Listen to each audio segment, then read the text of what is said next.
I'd like to look at Joe Biden's speech if I could for a moment. It was billed as his first post-presidential speech. I watched it twice and then I compared the coverage in the Wall Street Journal. If you watch the speech, it's, to tell you the truth, quite embarrassing, and that is why some of former Biden aides said that they kind of cringe to see how Joe Biden has descended into confusion and chaos. But my point is this: the Wall Street Journal, the headline was that he attacks Trump, accuses him of cutting Social Security. The article said that Biden looked rested. That was just a complete distortion.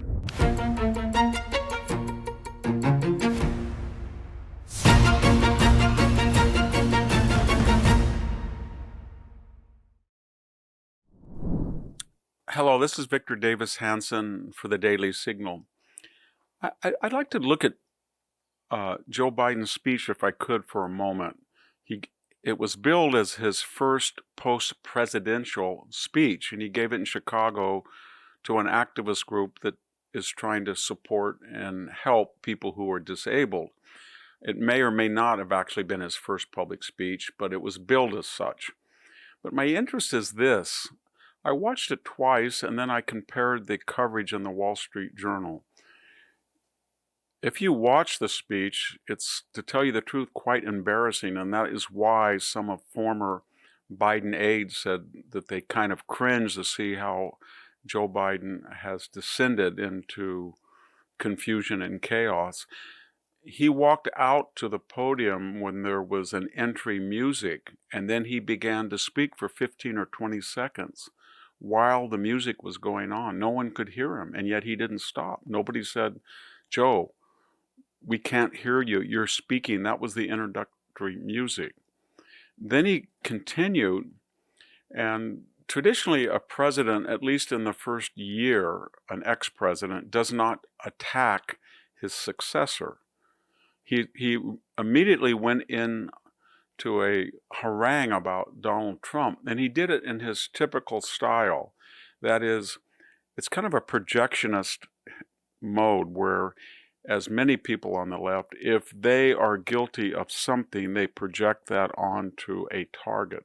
So he was a full snagglepuss, snarly puss. He was angry, and he said, and he's gonna cut Social Security, Donald Trump, and we've never been, but we need unity. So in other words, the man who at one point called half the country, Donald Trump supporters, garbage, and has called them semi-fascist, ultra-MAGA, and earlier during campaigns he'd called them chumps and dregs.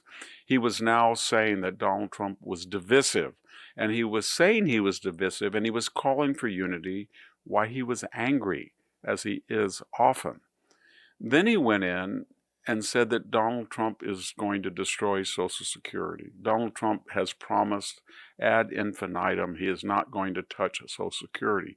What he did say was he's going in with the DOGE auditors to see, for example, why thousands of people who were born before 1920 are still on the Social Security rolls. Are they getting money?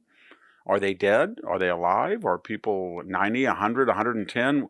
That's something that's interesting. And then finally, Joe Biden said, and when I was young and I saw a bus of colored kids, that's a term that nobody uses. It's considered offensive, and it's consistent with what Joe Biden has said as president. He's called two of his important aides boys who were African American. I think he referred to Satchel Paige, the great picture, at one point as colored. He, remember in the Obama primary of 2008, he said he was the first clean and articulate black. He bragged that Delaware at one point had been a slave state, as if he was acquainted then with African American issue. I could go on, put you all in slaves.